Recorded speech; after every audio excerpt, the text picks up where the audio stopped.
Voilà un duo que l'on ne s'attendait pas à voir partir. Ce vendredi 17 novembre, les candidats de Koh-Lanta se sont soumis à la traditionnelle épreuve des binômes. Dans un jeu à l'aveugle, un membre du duo devait guider son camarade les yeux bandés afin de décrocher l'immunité pour le conseil à venir. Une victoire qui, contre toute attente, a été remportée par le duo Magali /Sandrine. Les binômes Tiffany /Mélanie, Maxime /André et Romain /Marguerite étaient donc sous la sellette. Et alors que tous les votes s'étaient dirigés contre Marguerite, entraînant de facto la chute de Romain, ce sont finalement Maxime et André qui ont dû quitter l'aventure. Tout portait à croire que le jeu était joué d'avance.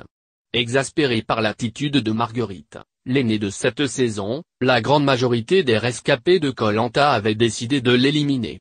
Sauf qu'il y a un facteur qu'ils avaient manifestement oublié, c'est que depuis le tout début de l'aventure, Romain, le partenaire de Marguerite, était en possession d'un collier d'immunité. C'est en se rendant aux côtés de Thomas sur le paradis perdu, qu'il avait en effet mis la main sur ce précieux atout stratégique. Un joker qu'il a décidé d'utiliser au dernier moment, rendant ainsi les votes contre son binôme désuet.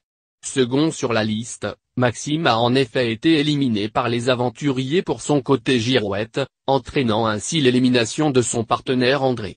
Après avoir éclaté en sanglots, déclarant qu'il avait tout fait pour être gentil avec tout le monde, Maxime a ensuite donné son vote noir à Magali, offrant à cette dernière un atout de taille pour le prochain conseil.